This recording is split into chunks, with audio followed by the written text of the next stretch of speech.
Shalom, shalom, Israel. Shalom, Israel. Everybody can hear me out there. Anybody in the chat, if I can get a one, y'all can hear me all right. If not, let me know. Make sure we don't have no technical difficulties and nothing going on.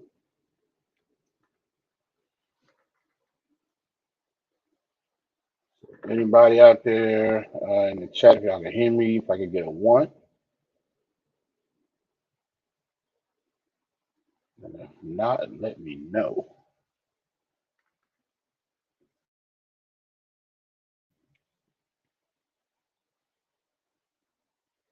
All right. Let's see. All right, so what? We're the Israelite School of Universal Practical Knowledge, started out on 1 West 125th Street, Harlem, New York, under Commanding General Yohana. We are not affiliated with any other Israelite group or Christian organization. Tonight's class is our Virginia history class. Before we get into that, before we get into the actual topic, as y'all can see, the title, before we get into that, wanted to take some time today to just talk about the importance of knowing our history and being in tune with our history and the things that have happened to not only, primarily the tribe of Judah here in the U.S., but also the other 12 tribes across the U.S., the so-called Caribbean islands, the Central South America, everywhere.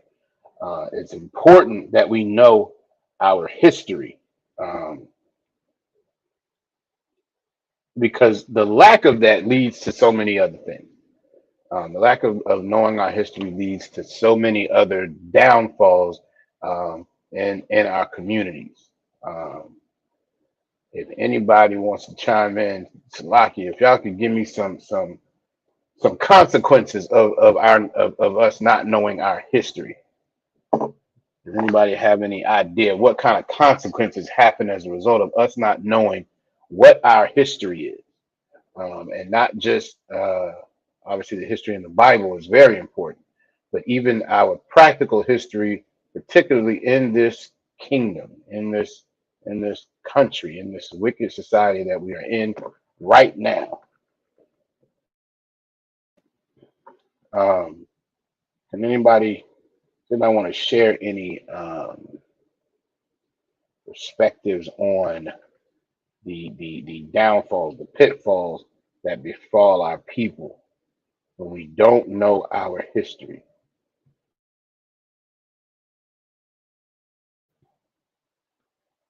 Oh, Salaki, we got Officer Yagadar in the building. Shalom, brother. I'm messing all up. I'm want to get into this topic so quickly. Salaki. Also got my river eye in the building. Shalom says, courtesy salute to the brothers. Shalom Yahabah Shem Shabakatah. Salaki. Shalom Yahabah Shem Shabakatam. To the sisters, Shalom Yahabah Shemar Lathan Bashem Yahushua. Salaki. All right. Let's see. Officer Yagadar said it sets us up to be defenseless against the things that destroyed us in the past. All right, that is absolutely true. That is absolutely true because the reality is if we don't, Salaki, we have to be aware. We need to be aware of the things that led to our destruction, led us to the state that we are in as a whole, as a people. We have to be aware of those things in order for us to hopefully ensure that doesn't happen again. Now, the reality is we're still in captivity. That's what we always have to remember also. We are still in captivity. But there are things that our history gives us the information as far as how we ended up or why we ended up in this situation, in under these curses. And the 28th chapter of Deuteronomy although it is a prophecy, it is good to know that that history is there, that these things were prophesied in the Bible, that it was prophesied that we were going to have sicknesses, that it was prophesied that we were going to be taken into captivity with ships, that it was prophesied that our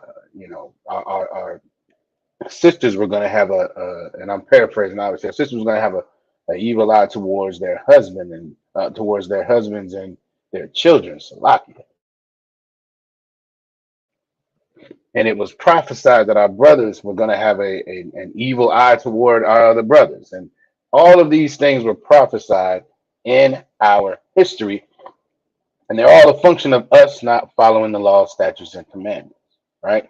But if we don't know that, if we don't have a perspective on that, then it doesn't help us to prevent or to get out of this situation. It doesn't, if we don't know that these things were prophesied and that's why we're in the state that we're in, then how are we to rectify that situation? How do we to get back in line with the Most High when we don't have an understanding of what we did to get out of line with the Most High, right?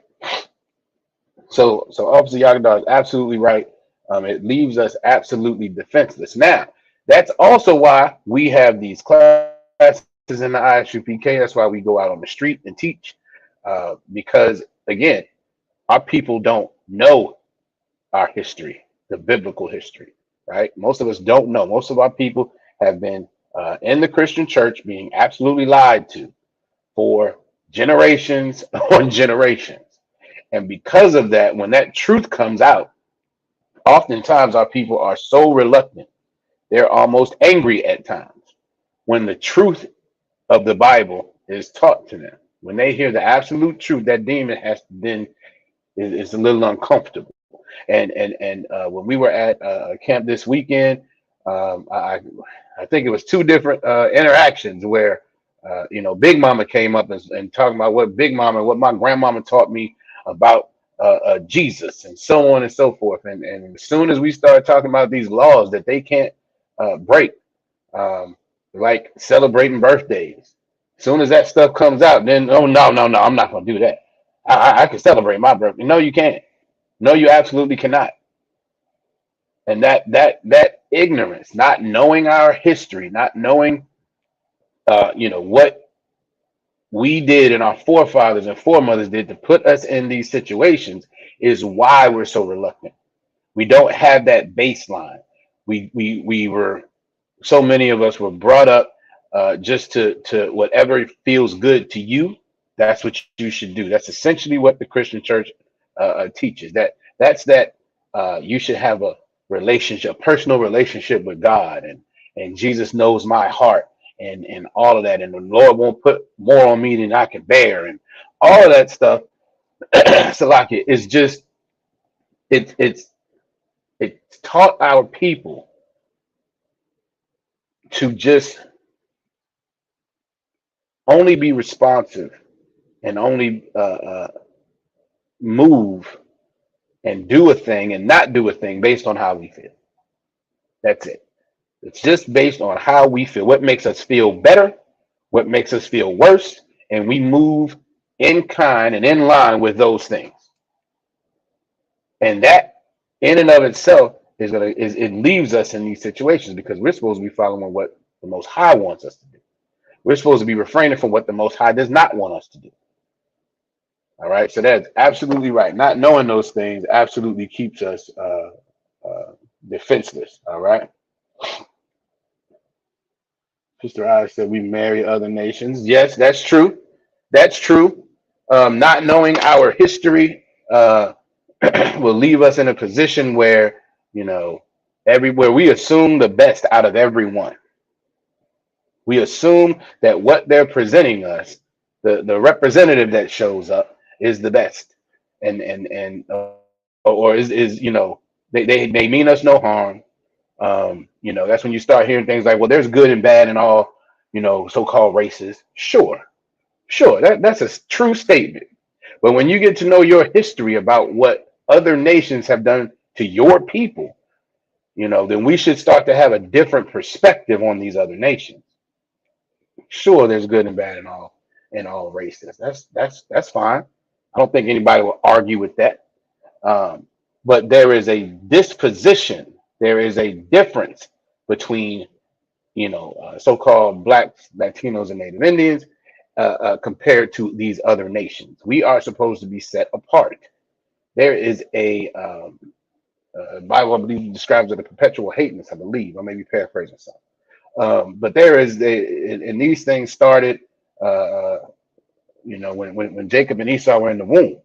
We were two manner of people. Again, I'm paraphrasing. But these issues are ingrained in who we are, right? The Most High wanted it that way. But because we don't know that, and we don't know the crimes that these other nations have committed against our people, then we're okay.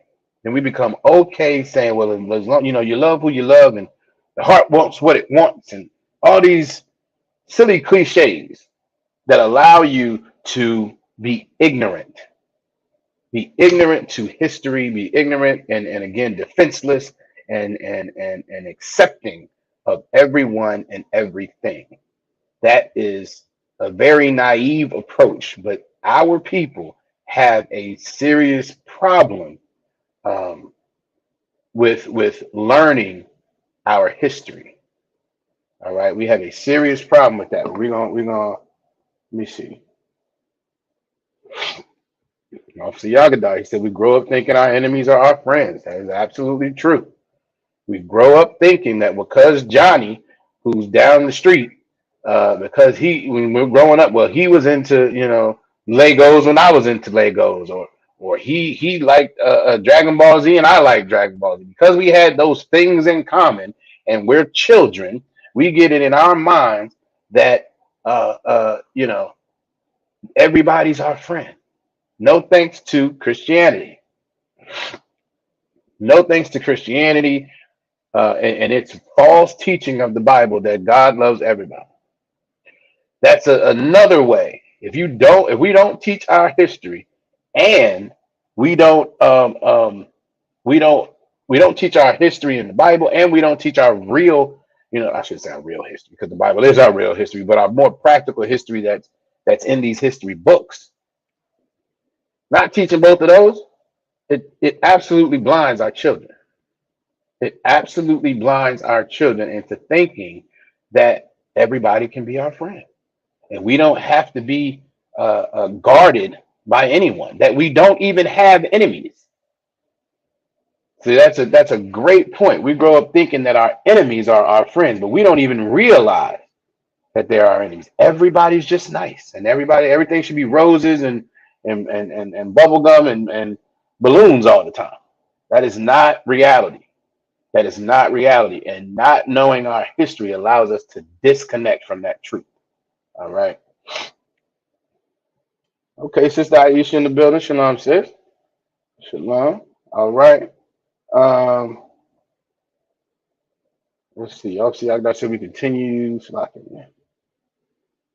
to do the things that got us into captivity in the first place. That is absolutely true. That is absolutely true. Let me get myself all the way set up. There it is. Water. Right. We continue to do the same things that got us in captivity in the first place. We continue to do the same things. And particularly here in this captivity, and Officer Yagada, I believe he shared this last week, we end up doing the exact opposite.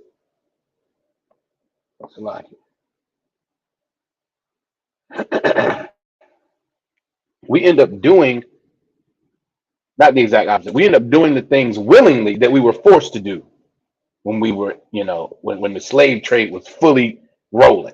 We end up doing those things willingly now, not knowing that those are the things that we did to get it to be placed in this captivity in the first place.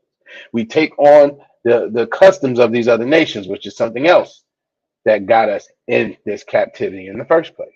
Absolutely right. Absolutely right. All right.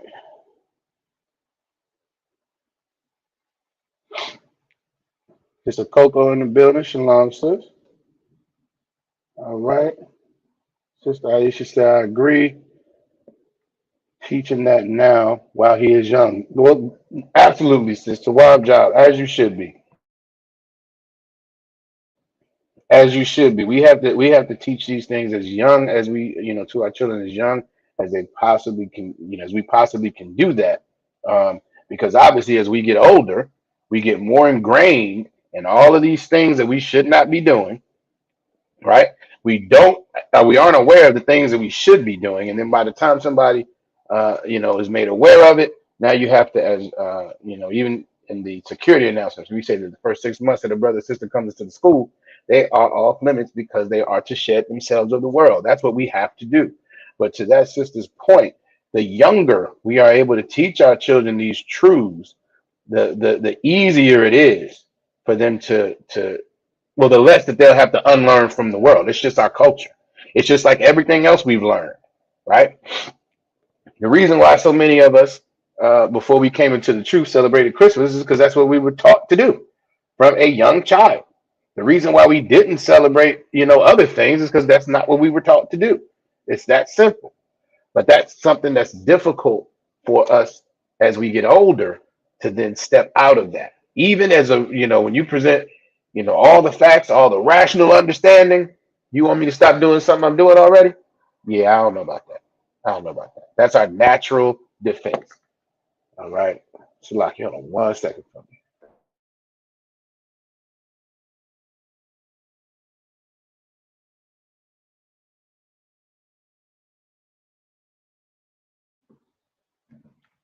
All right. All right. Let's see.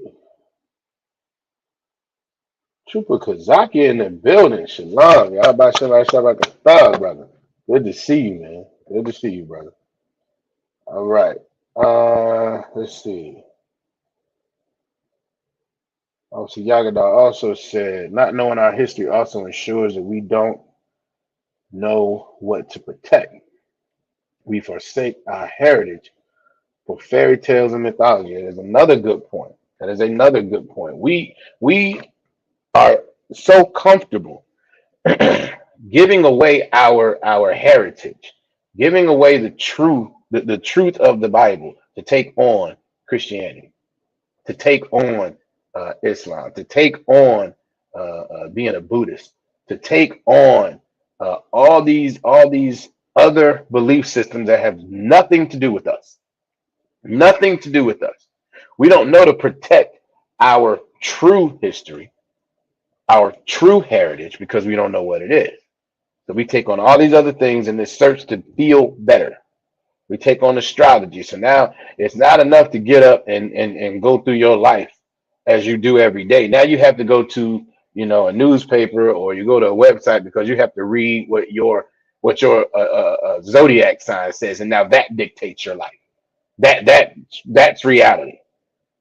That is an absolute, as the brother said, that is a fairy tale and a myth. These things have nothing to do with anything. They're not true, but they make people feel better. They make people feel better. And so that's what we are on a perpetual search for, to feel good. This idea of happiness is one of the worst things. Happiness is like any other emotion. It comes and goes. It comes and goes. There are some times where you will be happy. There will be some times when you are sad. There will be some times when you are angry.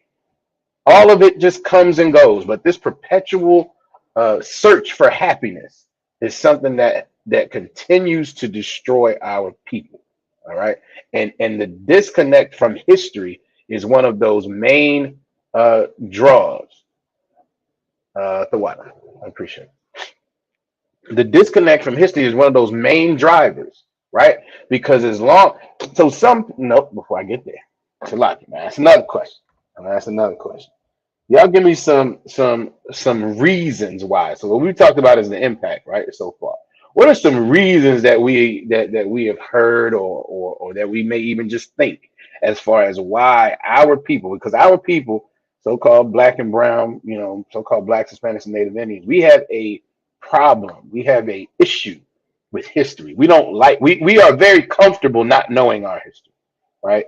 And what we talked about so far was the impact of it. We're going to get into that some more. But what are some reasons that we may have heard from our brothers and sisters as to why it's not that important? Who can give me some perspective on what they've heard people say?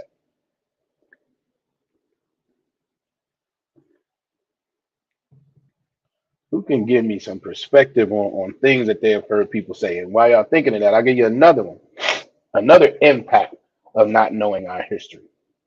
Another impact of not knowing our history is that we don't have compassion on our brothers and sisters. We cannot have compassion on our brothers and sisters. And give you a couple examples. We don't know our history, right? And if you don't know that this kingdom, the U.S. government, made a concerted effort to flood black and brown neighborhoods with drugs, then you will look at the drug addict like it's only his fault. And don't get me wrong, we all have choices, right? And we put the blame in the ISUPK. We put the blame where it belongs. We made a decision, and that decision has a consequence. And there are certain things that are going to be the result of that decision, right? But there are also other factors that can lead and encourage our destruction as a whole, as a people. But if we don't know that, or we're not concerned about that, or we're not interested in that information, then you remove all responsibility from the oppressor and put it only on the oppressed. You put it only on the oppressed, because guess what? If you weren't a drug addict, then maybe you wouldn't have robbed nobody. If you wouldn't have took the drug, then maybe you wouldn't be a drug addict. That's your choice. Those are the type of things that's a lack of compassion for your people. Again, but if you don't realize, if you don't understand the history behind it, then it makes it that much easier to remove that compassion, to remove that concern.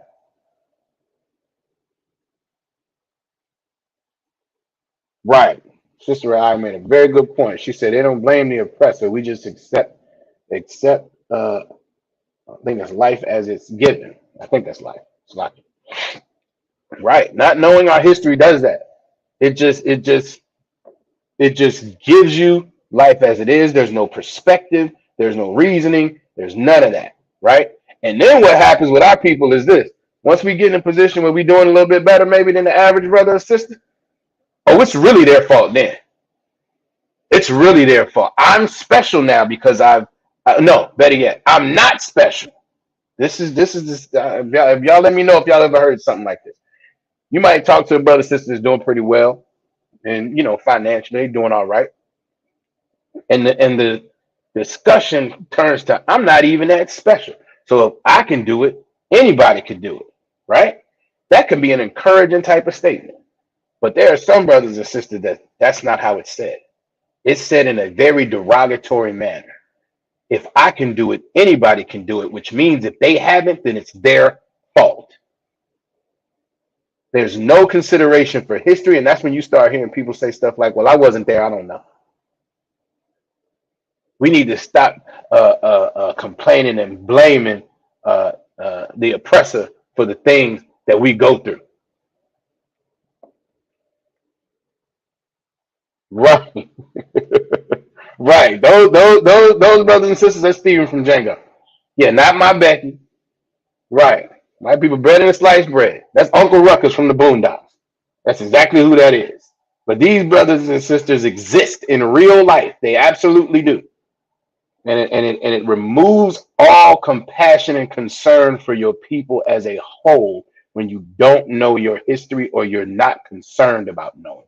All right. Officer Krishan in the building. Shalom, brother.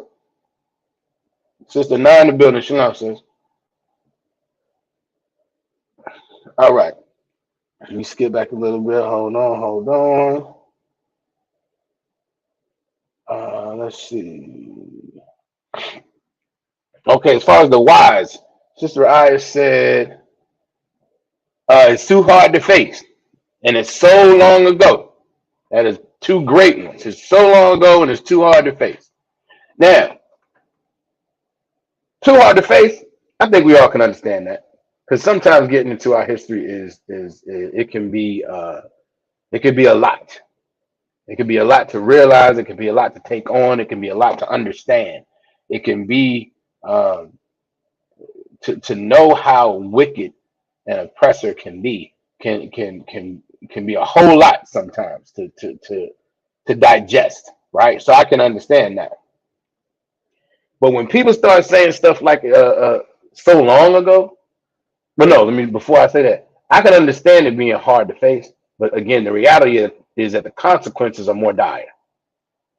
The consequences of us being defenseless, the consequences of us perpetuating and not understanding why we're in these situations, not understanding what has happened or why our community is where it is. The consequences are so much more important than the difficulty in facing it. That's where we have to get as a people so we can do better, so we can get back in line with the most high, so we can be more disciplined, so we can be aware that we have enemies in this country. And it's not about, listen, this idea of individuality, that's another one I hear people say when you want to talk about history and how it affects our people. They'll say stuff like, I'm an individual. I'm an individual. No, you're not. You are a person. You are not an individual. You are part of a larger community. You are part of a larger family. And people don't want to hear that because they don't want to take the responsibility that comes with it. There is a responsibility that we have to our families. There is a responsibility that we have as far as how we conduct ourselves. We have the responsibility to do the right thing so that our brothers and sisters don't pay for what we did, because that's the way the Most High judges. He judges us as a nation. We've gone over the when the people were numbered and everybody was unalive. It was 70,000, right? We went over the other one where the brother stole something that didn't had to be found, and Israel lost the war, and we went over all of that, right? And these things affect our people. And that's why we have to be aware that we are part of a larger community. We are part of a larger community, and we have a responsibility to them. All right. Let me see. Exactly. Exactly. They're YOLO. Selfish. You only live once. I'm not concerned with the past. I just live my life. I just live my life. I'm not concerned with the past, which is absolute nonsense.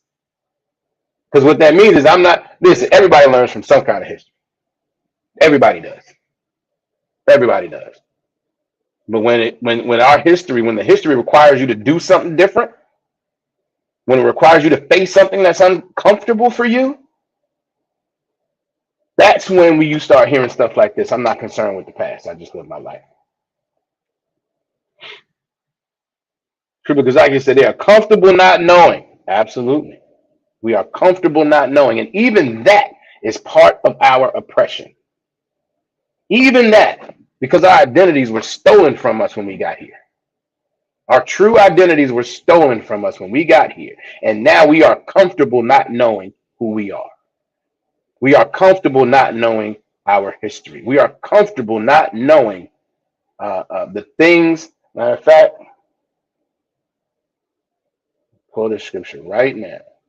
Deuteronomy, what is it? 32 and 7.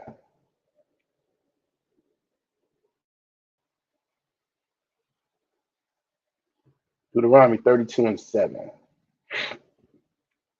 It says, remember the days of old, consider the years of many generations. We are supposed to remember the days of old.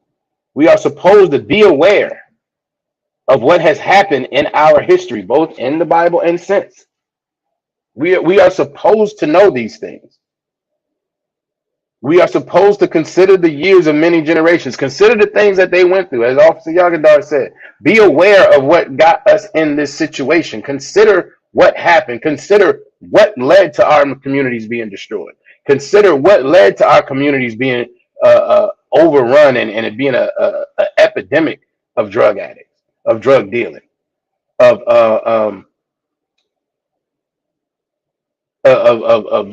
sexual abuse, both in our children and with our adults. All of these things have a reason. Cap says it all the time. A curse does not come without a cause.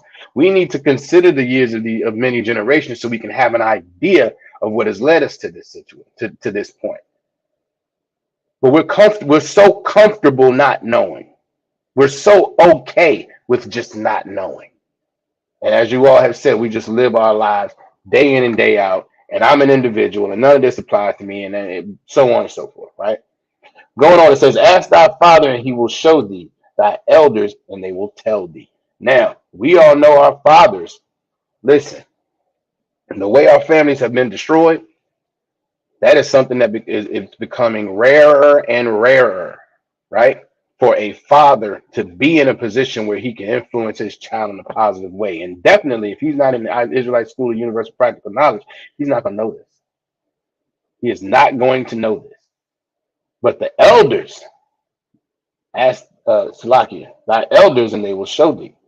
Salakia, tell thee. The elders are in the Israelite School of Universal Practical Knowledge. That's why we go over these uh, uh, uh, history classes. That is exactly why. All right. Let's see. Okay, we read that one. Salakia. Hmm. So Yakadar hand, the happy Negro syndrome. I don't allow negative energy into my life and mind. Listen, this one, this one has our sisters burning sage. It has us again looking at horoscopes. It has us doing everything in the world except facing the truth and dealing with the truth. This again, that's this idea that, oh, I can't have no negativity around me. Well, you might. I'm not gonna say that. You don't have an existence where that's not the case. You don't have an existence where that's not the case because again, all of these things come and go. These things come and go. You're gonna be happy sometimes. You're gonna be sad sometimes. You're gonna feel like it's negative energy because it just is, and you got to deal with it. That's it. That's it. And once we get to that point, then we can have a better understanding. We can get a better grasp on what we need to do. But as long as we running, I don't allow no negative energy in my life. Come on, stop it. Stop it. That in and of itself is almost a drug. Officer Yakadar says it all the time that Christianity is worse than crack. Christianity allows our people to not know, allows our people to think that the Most High is going to give them positive energy in their life all the time. And something's wrong if they don't have that. That's what Christianity teaches our people. All right. Let's see. Let's see. Salaki.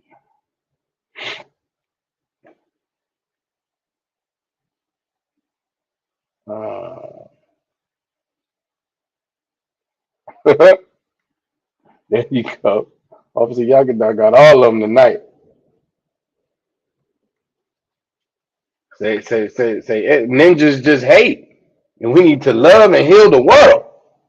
That's what they say. We don't need to be focused on history. That's just hate. That's negative energy in my life. Y'all hating just to hate. We need to love everybody. They don't even know what love is. Don't even know what love is. And they're telling our people they need to love everybody. Obviously, Yagadar goes over every Tuesday brotherhood class. The love of the Most High is following the law, statutes, and commandments. You follow the law, statutes, and commandments, then you will know your history and stick to your people and have a preference for your brothers and sisters. That's what we should be doing.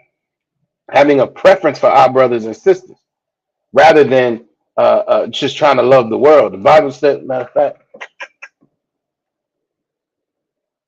Salakia. Y'all bear with me.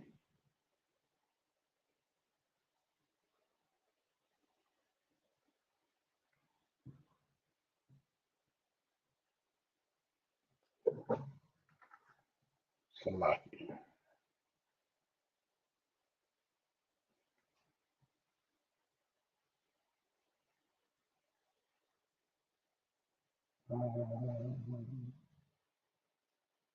Where is this? Salaki, I'm gonna pull that in a second. Salaki. Salaki. Um, but yeah, it was that we need to love the world, and we absolutely don't. We absolutely don't. We need to love our family. We need to love our family. We need to love the 12 tribes of Israel. All right. Let's see. Sister I says the oppression is glorified and they make the corruption a badge of wicked honor. The oppression is glorified and they make the corruption a badge of wicked honor. I need a little bit more on that. Give me a little bit more on that, sis. I think I know where you're going, but give me a little bit more on that. Oh, this is a great one. If I'm racist, I'm no better than them. Hmm. That is Stockholm syndrome at its finest. That is Stockholm syndrome at its finest. We are so concerned to not quote unquote hate the other nations because that's how they felt about us. And in doing so, we end up giving all of our love to them and none to our people, our family, our nation.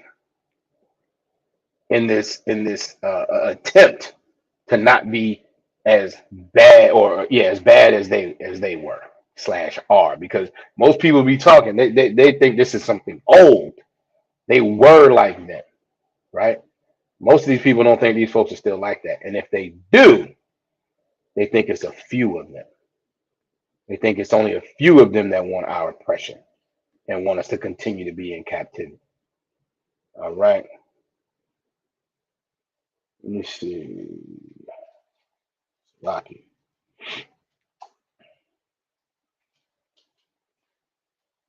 Oh, everyone had everyone in slavery at some point in history. That's the nonsense that they say. Everyone had everyone in slavery at some point in history. Something else they'll say, some along the same lines. Slavery wasn't special. Other people were enslaved too. Like it was the same. And it absolutely was not. When you go back and start doing history, because they'll say, so-called Edomites were enslaved and so on and so forth. And then when you start looking at it, it was indentured servitude. It was not slavery. That's different. That's different. And ours was so brutal. It was so brutal and wicked and meant to destroy us. It was not, it was something new. And it was started, and we're gonna get into it. It was started by Christopher Columbus. It was absolutely started by Christopher Columbus. Isaiah 1 and 3, the ox knoweth his owner, and the ass his master's crib, but Israel doth not know, my people doth not consider. Exactly. We don't know. Our people do not know who we are. We're out here doing these classes out on the street, waking our people up. But it's so necessary because our people don't know who we are and they're not concerned about it. They're walking around blind, absolutely blind.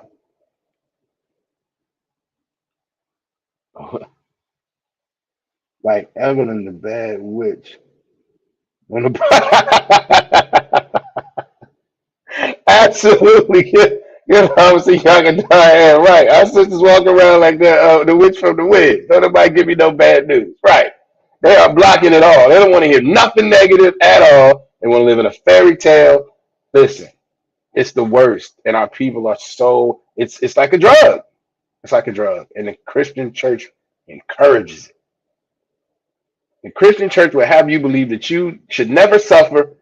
All you got to do is say you believe in Jesus, pay your tithe, and everything is going to always be wonderful. They're going to tell you that, and then COVID's going to hit. They're going to tell you that this is going to be your year to prosper, and then COVID's going to shut the whole world down. They're going to tell you that, and then there's going to be a hurricane. They're going to tell you that, and then there's going to be a fire. They're going to tell you that, and then you're going to be sick. You're going to get, high blood pressure. You're going to get cholesterol. You're going to have a stroke. Something's going to happen. Primarily because most of our people don't follow the law, statutes, and commandments. But even with that, our people will still be blind because it feels good. What the Christian pastor is saying feels great. It makes me feel so wonderful when I leave. It just makes me feel great. And I'd rather hear that than the truth. Something else people say, well, what does that do to know? Like what does it do? Okay, so I know that. I know history. Now what? Again, like we have said, y'all already said tonight, it's important to know so we can understand how we got in this situation, so we can put our defenses up, so we can come back to the law, statutes, and commandments. Let's see. Officer Yagdar says 12:09, 12:10. Okay, it's lock here.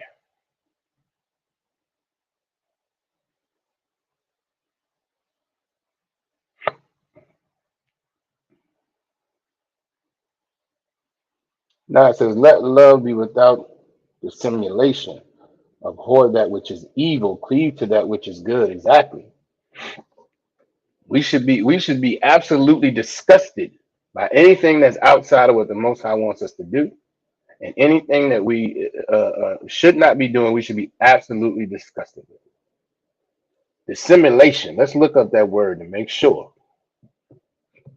I know all y'all are super smart, so y'all probably already know, but I am going to look this word up. Lock it.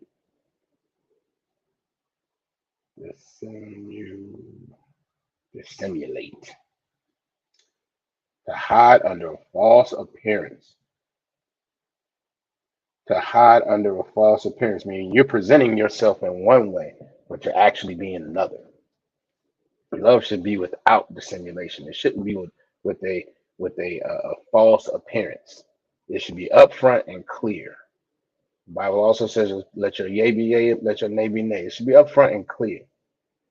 We should be absolutely disgusted by that which is evil, by that which is not of the Most High, breaking any of the laws, and we should cleave to that which is good, which the law is good. The law is perfect, as the Bible says.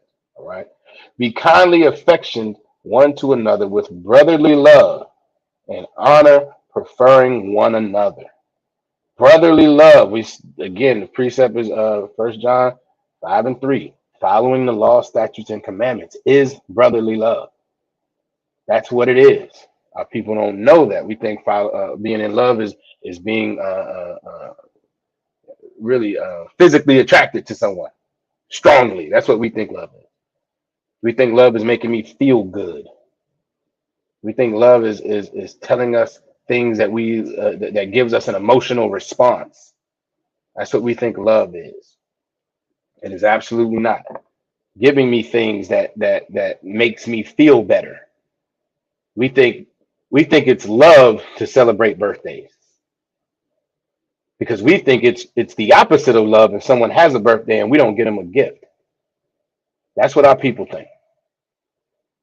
Our people think if Christmas comes around and you ain't celebrating Christmas for your babies, like it's all about the children, then you must not love them. No, that is wrong. That is wrong. Love is having the discipline and teaching your children that it's wrong to celebrate their birthday, that it's wrong to celebrate Christmas, that it's right to make sure you celebrate the Passover, the Feast of First Fruits, the Day of Atonement. Not so much for children with the Day of Atonement, but because they're not eligible for that. But teaching our children our heritage, that's love. Making sure they're participating, that's love. All right. Let me see.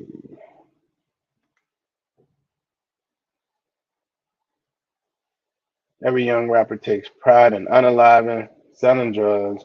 Young women are proud of 34 bodies and shaking their goodies. Exactly. Exactly. This is what our people are proud of now.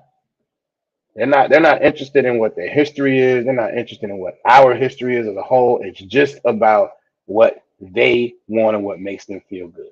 And Sister Anna is laughing at me, I believe, for something. I don't know. I'm just joking. um, but yeah, Sister Raya is absolutely right. And it's not just this generation, because I mean it seems to get worse with every generation, right? But this ranges from teenagers to 60, 70-year olds not being interested in what our history is, not being interested in what the driving forces were to get us here, not being interested in what the law says.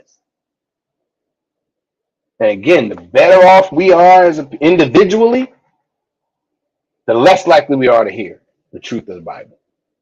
The less likely we are to be interested in what our actual history is, because we get so disconnected from it, it doesn't even matter. That's what we tell ourselves. Well, it doesn't matter. None of that's affecting me in my life, which again shows a lack of concern and compassion and any care for your people. And then what we don't even think about is we're the only ones. Listen, 12 tribes of Israel is the only nation on the planet that has to worry about these type of things. You never hear uh, uh, the so-called Jewish man talk about how nobody needs to be thinking about the Holocaust.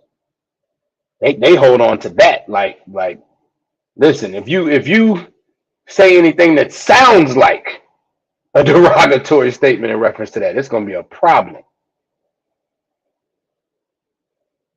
We all live in this wicked kingdom. Well, most of us anyway. I'm not sure who all is online, but we all, we live in here, and most of us went through the public school system. And what do they teach? Esau's history. They make sure they remember their history. They make sure we remember their history. But our people are not. No, we're not really concerned about it. All right. Now, today, we'll get into the topic a little bit, because today is one of Esau's favorite holidays. Who knows? Somebody tell me what it is. I might have got it from the title.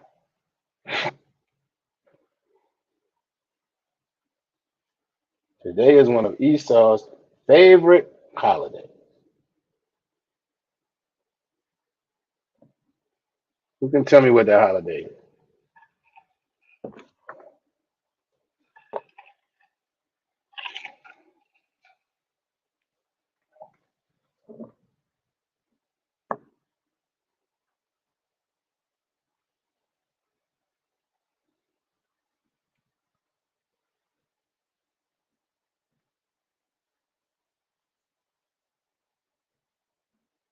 Give Sister Coco a hand. It's Columbus Day. Now, some of us are, may be aware of some of the history surrounding Columbus Day, or Columbus himself. But again, this goes back to how Esau feels about history versus us. Esau has convinced everybody in this country that Columbus discovered the Americas. Now, when you go into it, Columbus never set foot anywhere other than the Caribbean, but he discovered all of it, according to them. And that's what especially if any of us who came up in the public school system, that was one of the early things you learned about America. He discovered America. Then as we get older, we realize, well, wait a minute, there was already people over here. And then when you come into the truth, you realize it was our people over here. It was a northern tribe that was over here. So wait a minute, what did you discover exactly? But that's the baseline of the miseducation. That's the baseline of the lie that's told. Who can give me some other lies? Who can give me some things they either lie about when it comes to Christopher Columbus, or Some things that they just don't cover.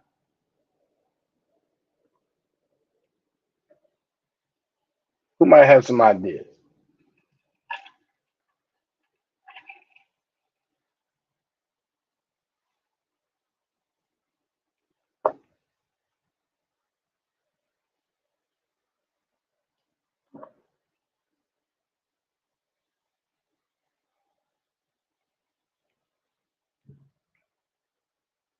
Who might have some ideas? Either one.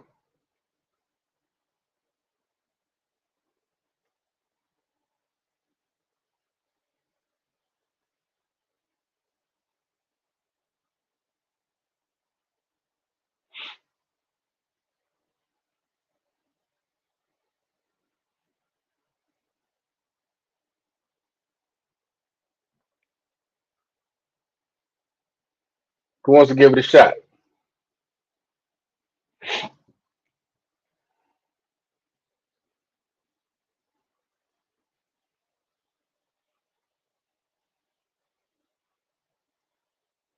All right. Officer Yagadah says they omit the unaliving, torture, abuse, disease, and slavery. That's an all-encompassing answer right there. He is absolutely right. They omit all of that. They omit all of that. Well, we're gonna get into some of it tonight. All right. So again, I'm gonna pull these articles up. I don't know how much y'all gonna be able to see. Y'all bear with me. All right. Let's see.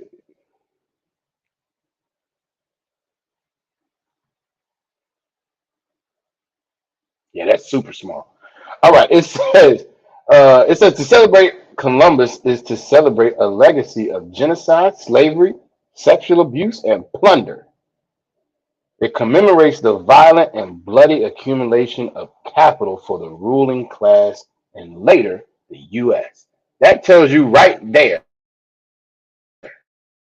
why it's so important for this nation to continue celebrating Columbus Day. That tells you right there why it was first even made into a holiday. Because he represents the start and the backbone of the wealth that this country generated off the backs of the 12 nations of 12 tribes of Israel. All right. So Columbus's voyage was financed by the Spanish monarchy. Spain was a newly that's not where I want to go.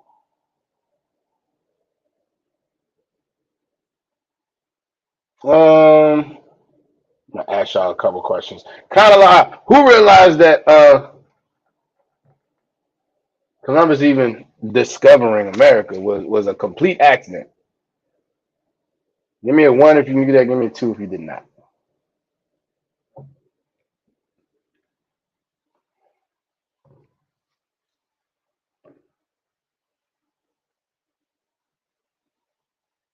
Who knew that? And if you did know, let me see if you explain to me. Okay, no sweat. All right. Sister Raya said one. Oh, Salaki, that's Ruby Yagadah. Salaki, that's Yagadah's Officer Yagadah's rib. She said the man was lost. Okay. Sister Raya said one. All right. Triple Kazaki said one. Sister Na said two. No sweat. All right. He was lost in a certain sense, right? So when he left Spain, supposedly what he was trying to do is find a way around to get to Asia, so they would have a route by sea, and they wouldn't have to go across, Europe and Asia to get there. Okay, that was the idea. Everybody knew, not everybody. This was like his third or fourth time when Spain decided they were going to finance the trip. I think that was his fourth time asking a country. That was the second time he asked Spain. I mean, nobody wanted to finance the trip because everybody was like, "Your math is off. Your math is off. You're saying you're gonna get there too quick." And they were absolutely right because no one knew this land and everything was over here. No one knew about the Pacific Ocean. Nobody knew about that. Well, he didn't know about that, but there were others that was like, I don't know about your math. Your math seems off. You seem like you're gonna get there too soon. So he said he convinced Spain. Okay, fine. Now we going. So when he got to the Caribbean islands, when he got to the Bahamas, it was an absolute accident. He didn't know where he was. He had no idea. He was looking to get to Asia. So when you say he was lost, to a certain extent, you're absolutely right, because he had no idea where he was. He didn't know this land was over here. He didn't know none of that. All right. So that's why, like your sister, no, that's why I would say it was really a complete accident. He was not trying to come here. He was trying to come somewhere else, and then just ran up on the islands. All right. Um, but as it says here, it says the purpose of the expedition was to establish an alternative trade route to the east and return with riches. When he landed in the islands known as the Bahamas, Columbus encountered the Arawak Indians. The Arawak, they were also one of the 12 tribes of Israel. All right. It says, whose kindness and generosity he noted in his journal and letters. Columbus quickly took a group of Arawaks captive, hoping they would lead him to gold. He then sailed to Hispaniola, or Haiti, and the Dominican Republic, where he enslaved more natives. After returning to Spain and reporting on the incredible wealth in the islands of the quote-unquote New World, the monarchs gave Columbus 17 ships and more than 1,200 men to plunder the Caribbean. His new expedition went from island to island, gathering slaves and gold, and with unprecedented brutality. That's what this nation celebrates. That's what this nation celebrates. Why would a nation celebrate something like that?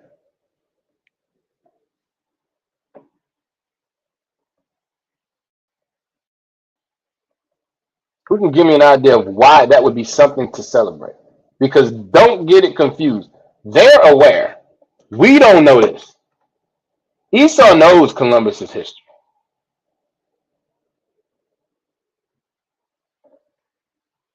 Why would that be something to celebrate?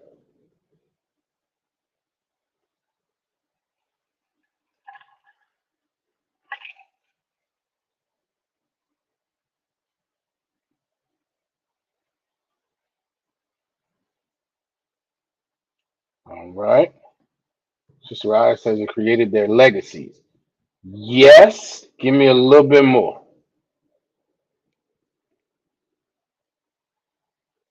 All right. Sister Aisha says Thanksgiving and Christmas. I'm not sure what you mean by that, sis. I'm not sure what you mean by that, sis. Help me understand. All right. All right.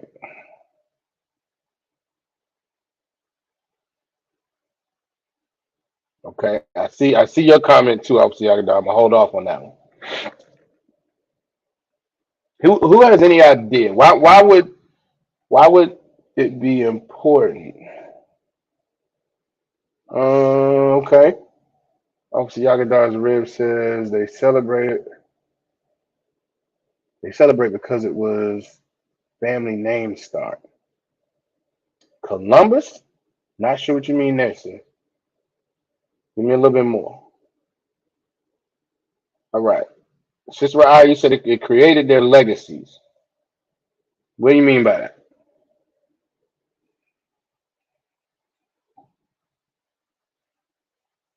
Okay, no sweat. No sweat, Sister Aisha. She said I really don't know about a lot of these holidays because my family never celebrated any of them. Well, White House shot.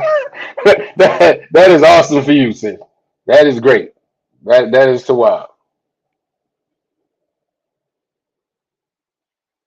Okay. Officer Yagabar says to mock us like a serial unalive keeping a trophy. I would not disagree with that. That's probably part of it. You're absolutely right. You're absolutely right. I tell you another reason, and we're gonna show it in a second. Christopher Columbus gave. Uh, hold on, hold on. Sister Aya says their offsprings are living off the success and money they have developed off taking our land and putting us into slavery. Gee, that is definitely right there on it. I'm gonna y'all give her a hand. They're beginning. They're beginning their opportunity to take over. Okay, y'all are saying, I believe Sister Raya and also y'all guys were saying about the same thing. And you all are right. Y'all are on it. Y'all are absolutely right. The reality is when what Christopher Columbus did was show particularly those in America the blueprint. He gave them the blueprint to enslave the rest of the 12 tribes of Israel. That's exactly what he did. All right. Let's see. I'm gonna go back to it.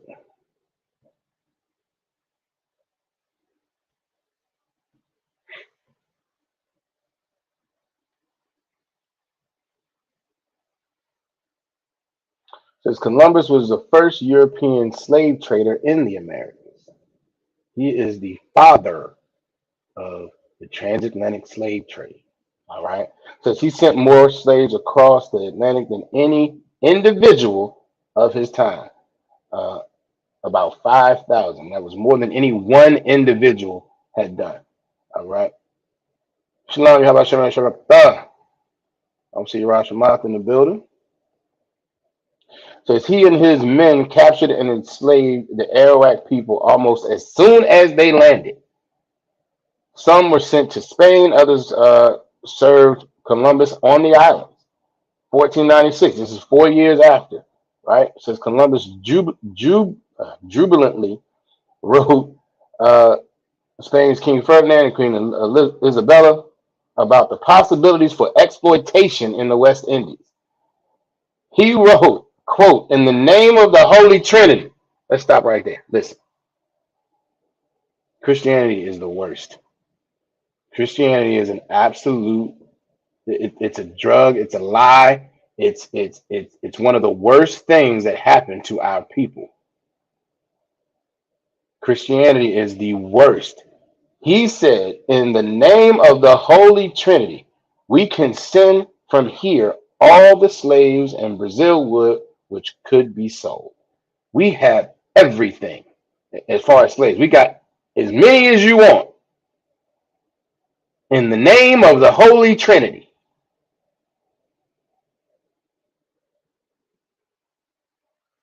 And people wonder why we go so hard against Christianity. It's because it has our people so blinded. They enslaved the 12 tribes of Israel in the name of the Holy Trinity. Right. Obviously, Uriah said he put that issue on God. That's what he wrote it. On God, I got all these slaves.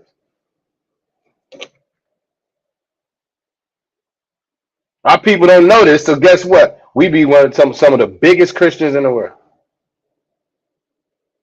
Again, we was at a camp and grandma kept coming up about how she taught about Jesus. She taught everything about Jesus. My grandmama taught me about Jesus.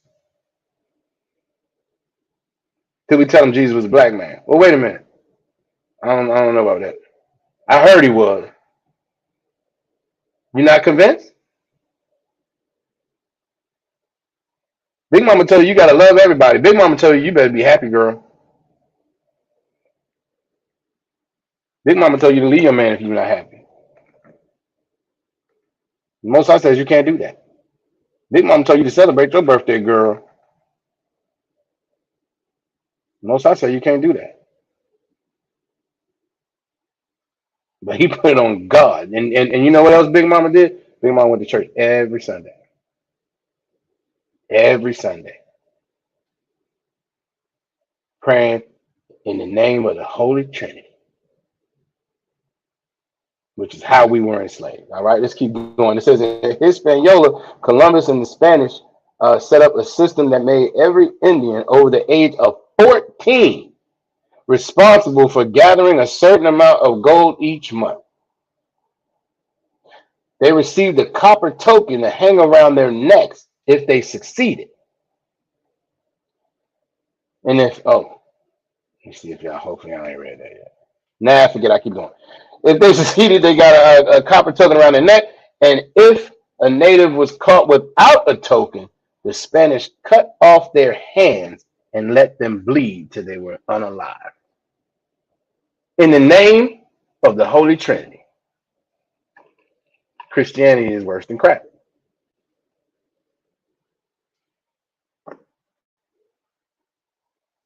So such murder and torture occurred frequently because the Spanish widely overestimated how much gold existed on the island. Gathering enough gold to satisfy the Spanish conquerors was an impossible task. This is why it's important to know our history. Because if you don't know how these oppressors operate, it didn't matter that there wasn't enough gold. It did not matter if there wasn't enough gold. Go get it or you'll be unalive. Go get it or you'll be no more. But there's not enough. You better go find it. If you don't know that, then when brothers and sisters, listen, when you say, brothers and sisters can't get jobs because people won't hire them, I've heard people say, I don't believe that. If they want to, there's enough jobs out here. If they want to go get a job, they can get a job. That's like saying if there's enough gold, you're gonna go find it. There's enough gold out here.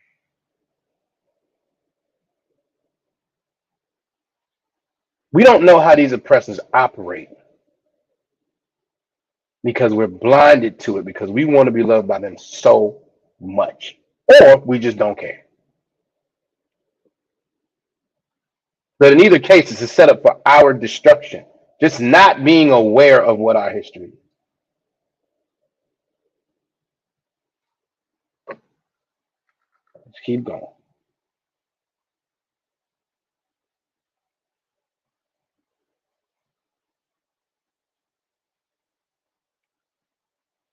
Says when it became clear that there was no more gold to take, the Spanish started a form of plantation slavery known as the encomienda.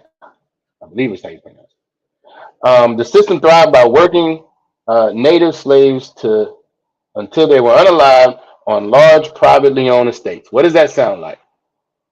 What does that sound like? So at first it was about getting all this gold. And then when they finally realized, hey, we don't have enough, there's not enough gold to be got.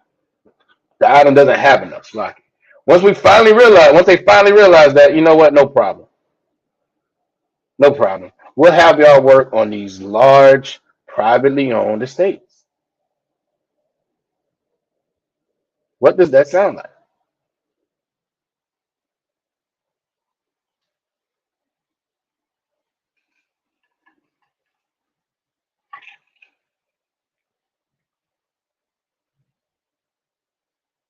Who can tell me what that sounds very, very similar to?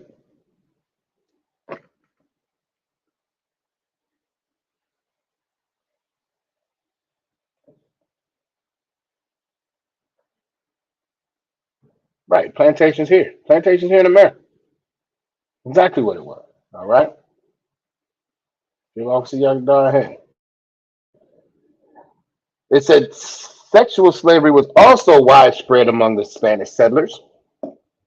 In 1500, Columbus wrote, now these are his words, 100 castellanos. A castellano is a measurement of gold. Okay? 100 castellanos are easily obtained for a woman as for a farm. Meaning, people are lining up. Acquiring a farm is on the same level as buying a woman. It is very general, and there are plenty of dealers who go out looking for girls. Those from 9 and 10 are now in demand. This was part of their economy. Selling 9 and 10-year-old girls because the demand was so high. And remember, this is all. Let me go back. This is all in the name of the Holy Trinity.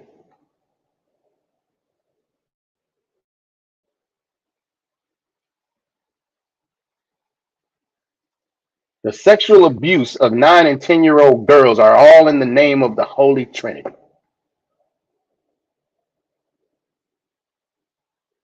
Oh, no sweat, sis. Salaki. Just like you said, she was. Oh yeah, no sweat. You just guessing because you don't celebrate in the house. No sweat. No sweat. I was so. I think that question you might have. I don't know if you maybe misheard me. Maybe the video cut out or something. But I was. The question initially was why would America decide to celebrate uh, Columbus Day, knowing because they're aware, knowing what his history is. All right. But I understand you say you don't celebrate the holidays, so you have no perspective on it. That is too wild. Absolutely. Just right. So they have always seen us as livestock. Exactly. Again, this was way before it got rolling in America. It was way before the system was really established in America. That's why Columbus is the father of the slave trade. He taught America how to do what was done as far as the slavery in this country and the history of it. All right. Um, it says a Spanish priest was sympathetic to the plight of the natives, described the terrible violence against them. Now, this priest's words. He said the Spanish rode the back of the natives as if they were in a hurry, and they thought nothing of knifing by tens and twenties, and the cutting and of cutting slices off of them to test the sharpness of their blades. Let me see how sharp this is. Come here. Absolutely vicious, bloodthirsty. This is this oppressor. So when the Arawaks tried to escape enslavement, they were hunted and unalive. This is Columbus, Christopher Columbus. This sounds like something that we would be teaching about the American slave trade and the things that our brothers and sisters endured here. This was before that was even uh, going, before that was even really a system. So the Spanish sent hunting dogs to rip them apart. When the Arawaks tried to organize armed uprising, they were crushed by the settlers' advanced weaponry. Arawaks taken prisoner in the battle were hanged or burned alive. What? We all know what that is. Somebody tell me what that is. Being hanged or burned alive.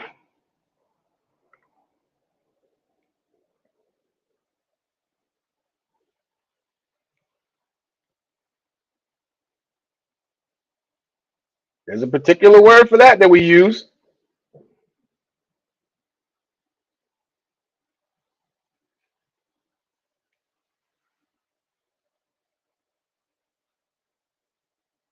Who wants to give it a shot?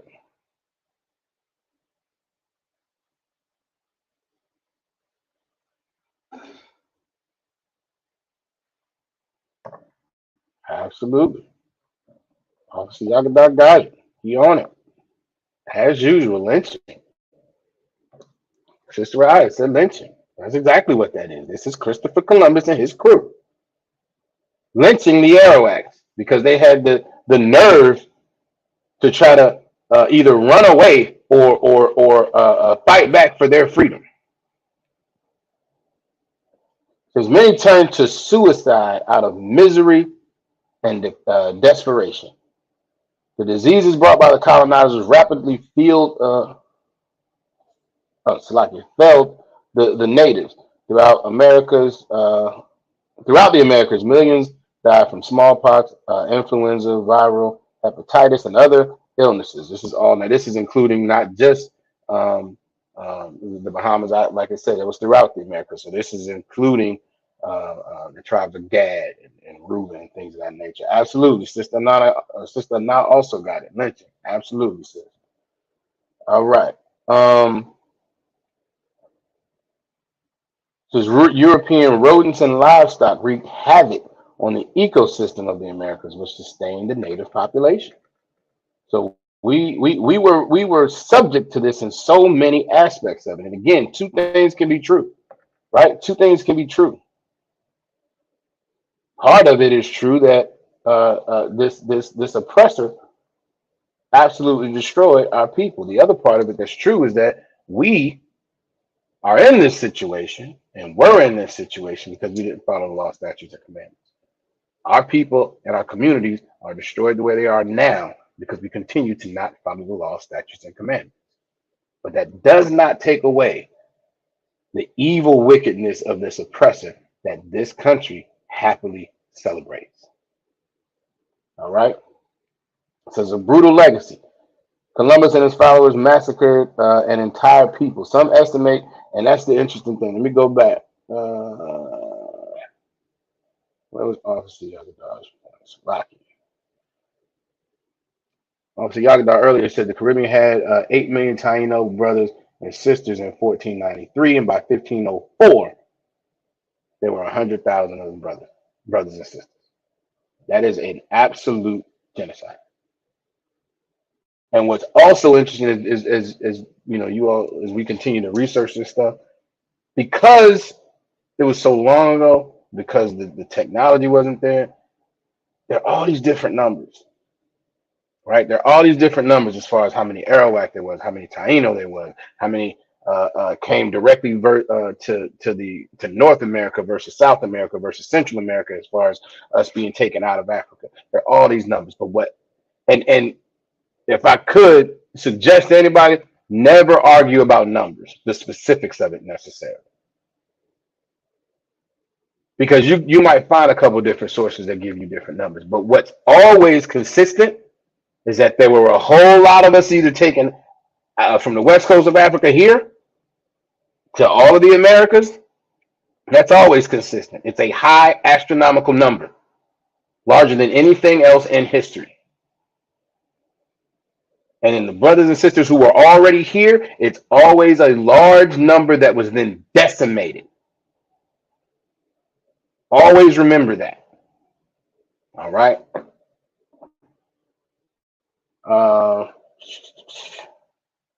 A brutal legacy. So like it says, some estimate the pre-Columbian population in the island of Hispaniola alone was as high as 8 million, right? By 1516, the native population dropped to 12,000. Only 200 remained by 1542. Not one Arawak was left alive on the island by 1555. All right. Again, just decimated our people. Absolutely destroyed. All right. So the atrocities committed by Columbus and his men were by no means isolated occurrences. Columbus set the model for other Europeans who sought to dominate the quote-unquote New World. The same method of terrifying, enslaving, and slaughtering natives was employed by all explorers portrayed as heroes in U.S. history books. This is where they learned. The so-called founding fathers of the United States of America, this is who they learned their brutality from. This is how they learned to be such savages. They learned it from Columbus. Because in 1519, Spanish explorer Hernan Cortez and his fellow villagers waged a scorched earth campaign against the Aztec Empire, overcoming fierce resistance and looting everything they could find. Francisco Pizarro carried out similar extermination against the Inca Empire in Peru. Now here's the one. Captain John Smith from England helped colonize what is now the U.S. state of Virginia for profit. In 1624, he glowingly referenced the Spanish method for dealing with indigenous people. Quote, "You have 20 examples of the Spaniards and how they got the West Indies and forced the treacherous and rebellious infidels to do all manner of drudgery work and slavery for them themselves living like soldiers off the fruits of their labors." This is his quote. He said, you got plenty of examples from the Spanish method. Christopher Columbus, I believe, was Italian, but he was financed by Spain.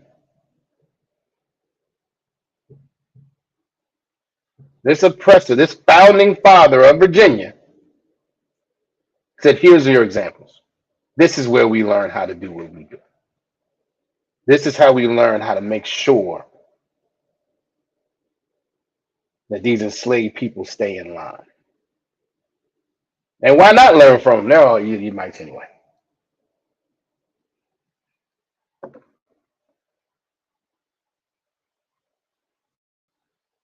So slavery fueled capitalist profits. When it became clear that Indians were dying out too quickly to be useful, settlers turned to the transatlantic slave trade. Settlers reaped huge profits from African slaves, so-called African slaves, who were imported to provide labor to maintain colonies. Plantation slavery soon spread throughout the Americas, providing agricultural production for the colonizers at very little cost. Again, Columbus is the father of the transatlantic slave trade. It started because, man, these the indigenous people here are dying too quickly. We gotta go get some more. We gotta get some more people because we're gonna take all the resources of these lands. We're gonna have it's like these agricultural plantations, and we need somebody to work them. We need some people to work these, and these folks dying off too fast. Let's go get some more. That's how it began. So it is impossible, and again, this is another point. That's why arguing about numbers. All right, we just know they were huge, right? It is impossible to know how many so-called Africans were forced into slavery in the Americas from the time of Columbus from Columbus to the 19th century. Slave traders would often record fewer slaves than they actually transported to keep insurance costs down. This whole thing is money and the hatred that stems from the wound between Edomites and Israelites. Says they also wanted to avoid criticism for exceeding the maximum capacity for their ships' holds. For example, in 1788, a British House of Commons committee discovered that the slave ship the Brooks, built to carry a maximum of 451 people, had more than 600 so-called Africans on the Middle Passage. Slave traders failed to note when slaves died on the high seas due to the brutal and unsanitary condition of slave ships. Nearly 1 in 5 slaves died this way. So the slave trade provided the European and U.S. ruling class with centuries of free labor. Centuries of free labor. That's why the United States loves Christopher Columbus so much. Because he began something that provided this country with centuries of free labor. In the 1600s, the Spanish began using so-called African slaves in gold and silver mines. Most European colonies used the plantation system to produce sugar, cotton, tobacco, indigo, rice, and other crops to export to the European market. This process provided Europe with enough material wealth to spur the rapid advances in technology development and production known as the Industrial Revolution. We financed, not financed. We if not for us, the Industrial Revolution would not have happened. Our labor, our free labor, centuries of it, provided the capital needed. Everybody benefits off of our slavery.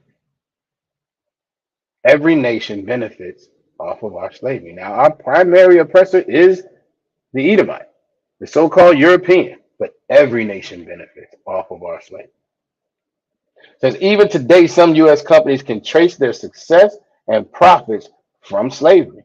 A 2002 lawsuit against Aetna Insurance. Who's familiar with Aetna?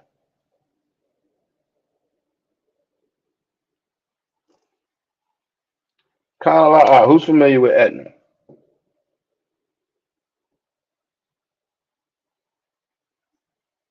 Anybody who may get their health insurance from their job might be familiar with Aetna. I had a slave. It's like you're a slave. I had slavery at one point where my insurance was Aetna. Right. Sister Nasa Khan, she familiar with it. Sister Aya said Khan.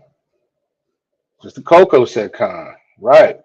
Officer Yagadar said Khan. Right. We're familiar with this. This is not a rare company. Right. Officer Yagadar's rib said Khan. Absolutely. We're familiar with Aetna. Because Aetna Insurance, CSX, and Fleet Boston sought reparations. A lawsuit against them sought reparations for so-called African American from these companies based on their participation in the slave system. Aetna made its money insuring slaves as the property for the slave owners. CSX is the present permutation of a company that used slave labor to lay railroad tracks. And Fleet Boston is a bank that was founded by a slave trader. This is why America celebrates Christopher Columbus. I looked it up. I want to say there's 10 to 15 other companies. Sisters, who's familiar with what is it? Tiffany and Company. Who's familiar with Tiffany and Company? Oh, no sweat, Troop. No sweat. Aetna is a current health insurance provider. They provide health insurance. Oftentimes, they have contracts with businesses, and they provide health insurance through the business. That's what they do. So if you sign up, there's a handful of companies. Obviously, if you sign up and you get insurance through your slavery, there's a handful of companies. Aetna is one of them that you might that somebody might uh, get their health insurance provided through, and they were insuring. As it says, they made their money insuring slaves as the property of the slave owners. All right. Yeah, I expected all the sisters to say so. I expected all the sisters to give me a call on that. Everybody, all the sisters are familiar with Tiffany and Company. Officer Yakadandra says she has their chain. All right. Sister I said Tiffany, I think bracelets, but I think you're saying it costs the same as your rent. Absolutely. Absolutely. They have ties to slavery. That company has ties to slavery. I believe it was founded from a slave. No, it was back from. Um, it was back.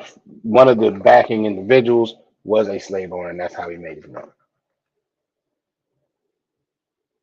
These companies, and we won't know it. And then you'll hear people saying, "Well, that was a long time ago. That was a long time ago. Don't even matter now. It does. It does. I mean, why would you want to continue to get your money? And no shade to anybody, right? But I don't plan on going to buy no Tiffany nothing now. That's something I would encourage all of us to stay away from. Watch this, brothers in class. Who might be familiar with Brooks Brothers? Even the sisters. Who's familiar with Brooks Brothers?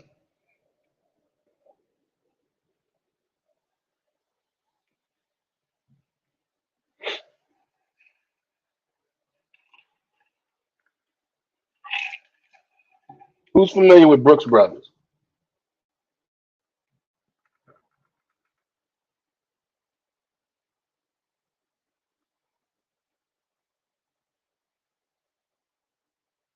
Right.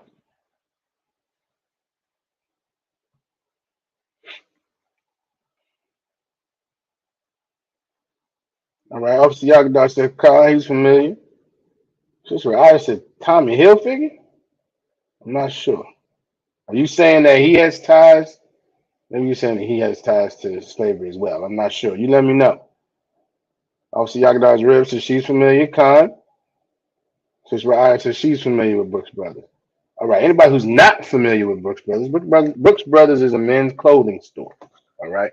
They sell so-called high-end, suits and things, business attire, things of that nature. It's all really for Esau, so they can go, um, they can go into their corporate offices and go golfing and all of that type of attire. Well, they also have ties to slavery because when you go back in history, there was a time that they made their money selling slaves' clothes. Now, the slaves weren't the ones buying the clothes; it was the slave owners went to Brooks Brothers so they could then get clothes for the slaves. So they benefited off of our efforts as well as every other country. That's like every other business and every other nation. Absolutely. Okay, so Sister I is saying that Tommy Hilfiger also has ties. Okay, I'm gonna have to look that one up. I did not see that one. I did not see that one. All right. But yes, all of these different companies, and if y'all think about it, like I don't know so much now, but if I'm dating myself a little bit, but listen, in the late '90s and the early 2000s, Tommy Hilfiger was it. Tommy Hilfiger and Polo was it for brothers. If you didn't have one of the two, brothers might look at you sideways in the world, not having any idea of the history of these companies. Same with Tiffany and Company. Sisters love Tiffany and Company. Tiffany Blue, right?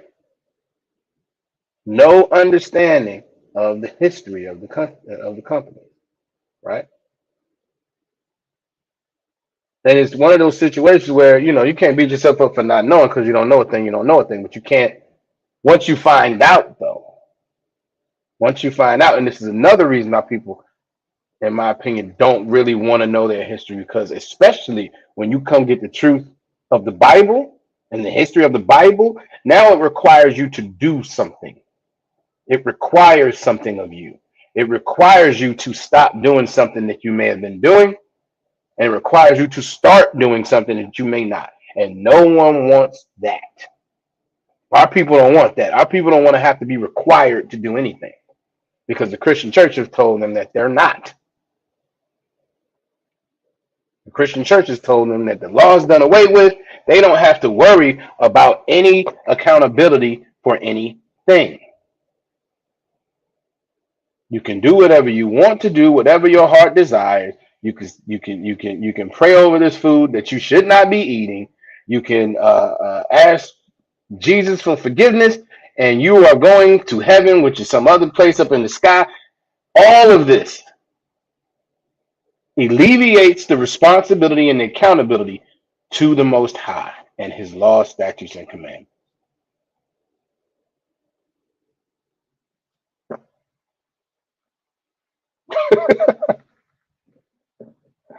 Sister Alice, that and your A-ball jacket. Some of y'all may not get that, but if y'all want our age, the A-ball jacket, listen, the A-ball jacket back in the late '90s, early 2000s, you had an A-ball jacket, an Averex. Listen, you had some stuff. I don't know what we was wearing back then. Terrible. All right, Sister Coco. I'm not sure what you are saying, Sister Coco. Let me know if that was if I see two plus signs. I'm not sure. All right, all right. So let's get some more on Christopher Columbus, right? Let's get some more on this person that is so supposedly controversial. They say he's controversial. Oh, we can't, that's why they made Indigenous Day, right? because he's so controversial. But they just shared. They didn't stop, celebrate. We still gonna celebrate. We still gonna have Christopher Columbus Day. We just gonna also have Indigenous Peoples Day, which is nonsense, right? Oh, no sweat, sis. No sweat. All right. It says 9 reasons Christopher Columbus was an unaliver, tyrant, and a scoundrel. Let's see. 1. Columbus kidnapped a Carib woman and gave her to a crew member to sexually assault. It says a quote from Michael de Cuneo, I'm not sure how to pronounce that, who participated in Columbus's second expedition to the Americas. This is somebody who was on his crew. It says, while I was in the boat, I captured a very beautiful woman, whom the Lord Admiral, which was Columbus, gave to me. Right? So Christopher Columbus gave this woman to his crew member. It says, when I had taken her to my cabin, she was naked, as was their custom. I was filled with desire to take pleasure with her and attempted to satisfy my desire. She was unwilling and so treated me with her nails that I wished I had never begun. So sister's fighting. That's what this means. He's trying to sexually assault her, and she is absolutely fighting back. So I then took a piece of rope and whipped her soundly, and she let forth such incredible screams, that you would not have believed your ears. Eventually, we came to such terms, I assure you, that you would have thought she had been brought up in a school for whores. This is Christopher Columbus' crew member describing what he did to a woman that Christopher Columbus gave to him. The absolute physical and sexual abuse, written firsthand. Keep going. On Hispaniola, a member of Columbus's crew publicly cut off and natives' ears to shock others into submission. Because after an attack by more than 2,000 natives, Columbus had an underling bring him 3 native leaders whom Columbus had ordered be publicly beheaded. This is Columbus. This is the one they celebrate. Because the underling also ordered his men to grab another native, bring him into the middle of his village, and cut off his ears in retribution for the natives failing to be helpful when the Spaniards were fording a stream. Fording a stream is like wading through a high stream. They were trying to get from one side to the other. And because he felt like they didn't help enough, he cut off the ears. That was after Columbus said, take those 3 heads off. He discovered America. He has an official holiday. 3. Columbus kidnapped and enslaved more than 1,000 people on Hispaniola. According to Cuneo, Columbus ordered 1,500 men and women seized, letting 400 go, and condemning 500 to be sent to Spain, and another 600 to be enslaved by Spanish men remaining on the island. About 200 of the 500 sent to Spain died on the voyage and were thrown by the Spanish into the Atlantic. This is again the beginning of the transatlantic slave trade. He started sending them over. He wrote them a letter. I got plenty more. And I'm not going to be able to get into it tonight. I'm not going to get into it tonight. I'm not sure if I'm going to catch up next week. But what you eventually had when the Arawak and the Tainos, when they decimated them so much, it got to the point that they started asking, hey, can we just go get people straight from Africa? Because there was a practice initially to take us from Africa into Spain, and then bring them over to Hispaniola. So they rode directly to the king. No, we don't want to do that. We want to take them straight from there to here. And there's your transatlantic slave trade. From the Caribbean to Europe, Europe to Africa, Africa back here. All right, let's keep going. Because again, this is who this is who this is who this oppressor celebrates. All right. Columbus forced Indians to collect gold for him or else die. We just read this in the last one. Columbus ordered every native over 14 to give a large quantity of gold to the Spanish on pain of death or unaliving. Those in regions without much gold were allowed to give cotton instead. That's the transition from gold and silver to agriculture. Participants in the system were given a stamp, copper or brass token. We read that in the previous article, to wear around their necks, and what became a symbol of intolerable shame. They were given a token to wear around their necks as if it was something, a prize. So it became a shameful thing in the eyes of the natives, and it became a thing to quickly show whether you had met your quota or not for the Edomites. There's about 50,000 natives committed mass suicide rather than comply with the Spanish. As the Indians destroyed, it's like the natives destroyed their stores of bread so that neither they nor the invaders would be able to eat it. They plunged off cliffs, they poisoned themselves with roots, and they starved themselves until they were unalive. Oppressed by the impossible requirement to deliver tributes of gold. Again, there was no perspective on how much gold. No, they had the wrong perspective on how much gold was on the island. But go get it, or you're going to be unalived. It's the same thing that this country does now with its workforce. Listen, if you have any type of slavery, you know it's a constant. They constantly want more and more and more because that's the nature of this oppressor, to do just that, oppress, and to get as much out of an oppressed people as they possibly can. It's the only reason that there is a minimum wage, because if they could pay you less, they would. Let's keep going. The oppressed, oppressed by the impossible requirement to deliver gold, the natives were no longer able to tend to their fields and care for their sick, their children, or their elderly.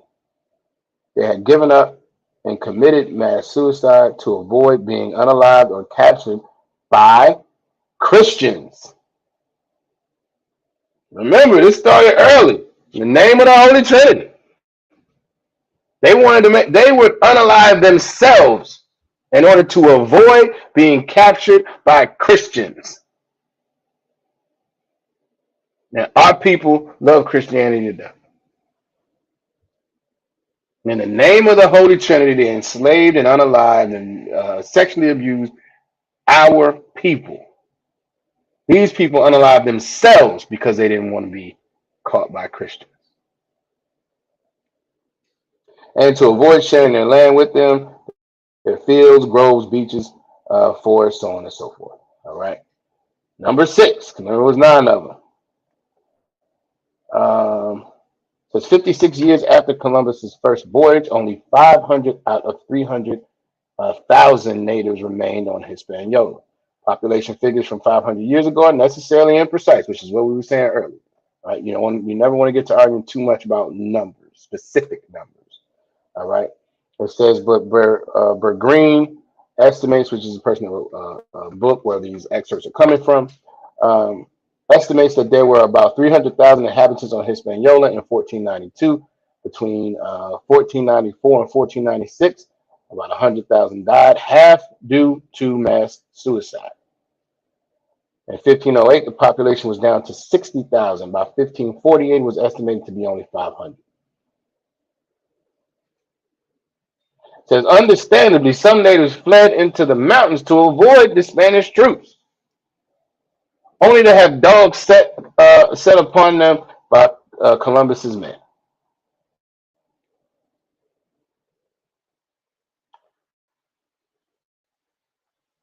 Number 7 talked about how he was even cruel. So once he got to the Bahamas and the Caribbean, they started colonizing just like they did here. And what we didn't go into another article on that, one of the biggest things that one of the reasons why he really wanted to make this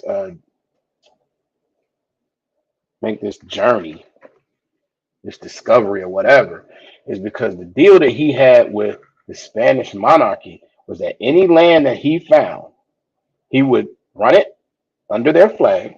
He would be the governor and run it, and he would get 10% of all the plunder. So of all the gold, that's why even up to this point, it didn't say anything. This article didn't talk about how much he got. It talked about how much was supposed to be going back to Spain. He got 10% of everything. 10% of everything that was stolen from these lands. So that's why I don't care. Go get me more gold or you'll be unalive. All right. But because he ran the colonies, this even talks about how he was horrible to his own people. Because that's what this wicked oppressor is.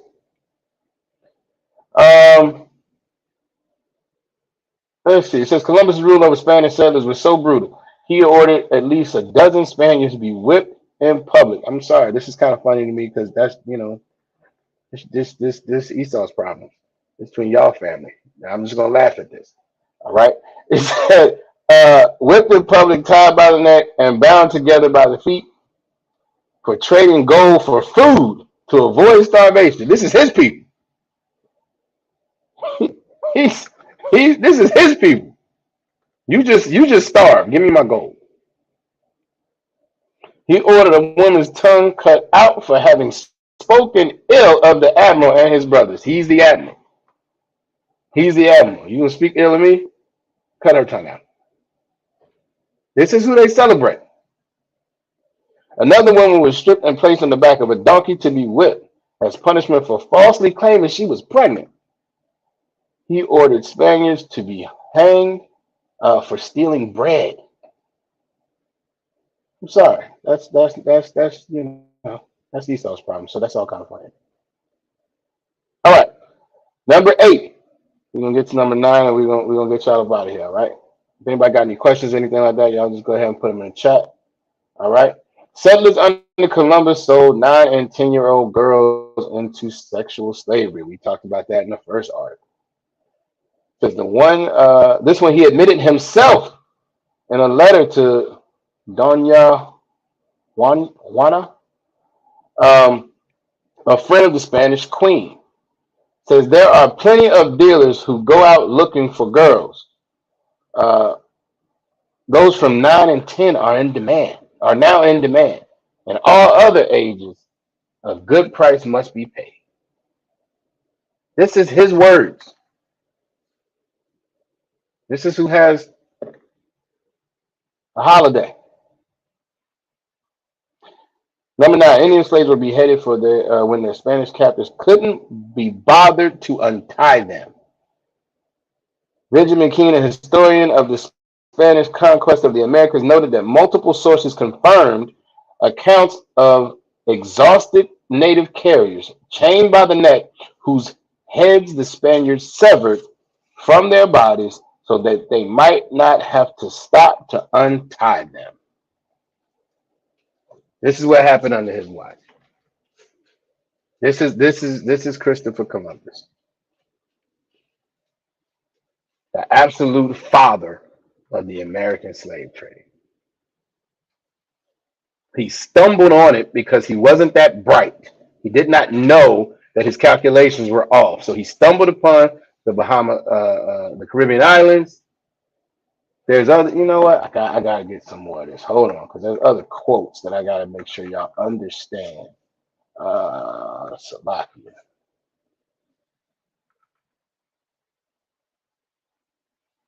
Bear with me.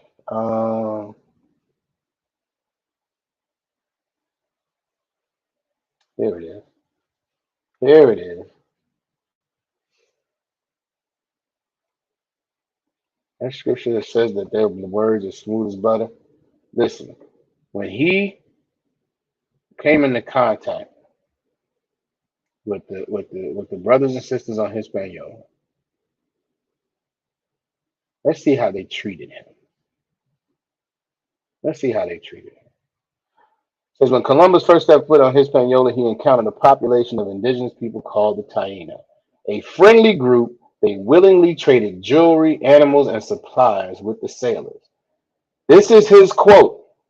They were very well built and very handsome bodies, with very handsome bodies and very good faces, Columbus wrote in his diary.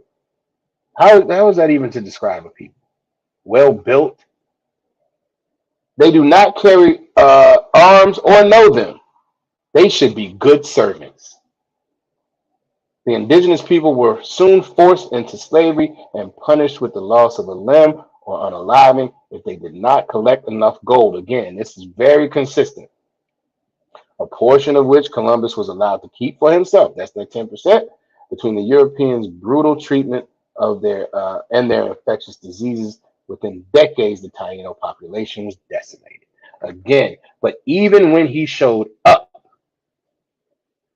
one of the first things he thought was, they'll make good servants. I can enslave these people.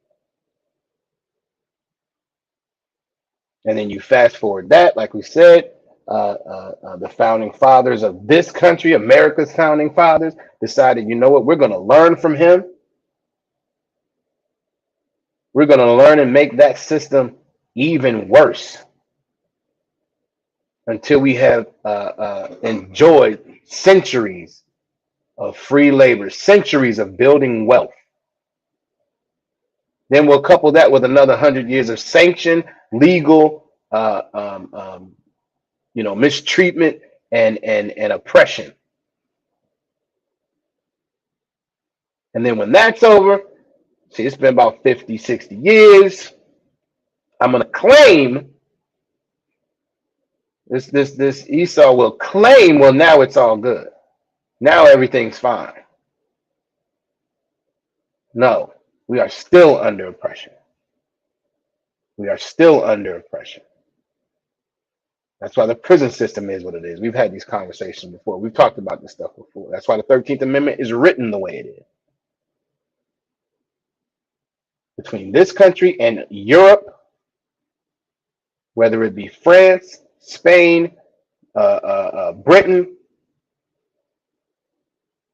the labor and efforts of the 12 tribes of Israel has benefited this entire planet. All right, with that, we're going to read these security announcements. I don't see no questions. Let's see. Y'all bear with me.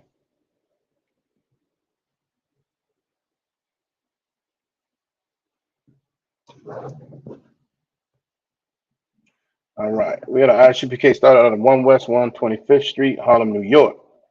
Rule for new brother and sister. When a new brother or sister comes into the school, they are off limits for 6 months. They are to be saluted only. They are here to shed themselves of the world. If they need transportation, the teacher will arrange it. After 6 months, if a brother or sister has an interest in a particular person, he or she must get permission from the head to speak to a brother or sister. There's another 6 months. There's another 6 months in which the brother and sister will court each other. After this 6 month period, the brother and sister will get permission from the head to marry. Tithes, which is a commandment. It's in Numbers 18 and 21 or Malachi chapter 3, verses 8 through 10. It means tenth in the Hebrew. It is pronounced ma'ashara. 10% of every penny of any increase the Lord gives you. You can give it to the Treasury Department. You can also go to isubk.com and pay through PayPal. All right. Priest fund is a free will offering to priests, not mandatory whatsoever amount you would like. Salakia, upcoming high holy days. Give me 1 second. I believe the next one is the Feast of Dedication. Hanukkah, I need to get that date. The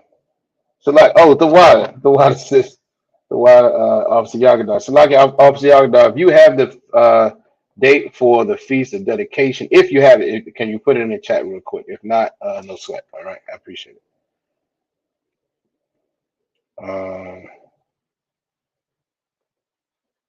And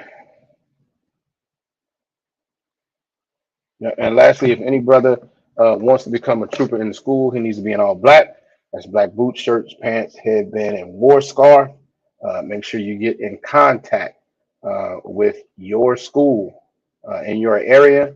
Obviously, if you are in Virginia, it will be Officer Urash Ahmad or Captain Natazak Shah. You want to let them know that that's something you want to do. All right. And with that, I'll give a courtesy salute to the brothers. Shalom Yahweh Shem Shabbat to the sisters. Shalom Yahweh Shemala Thun by Shem Yahweh Shai. Shalom Israel.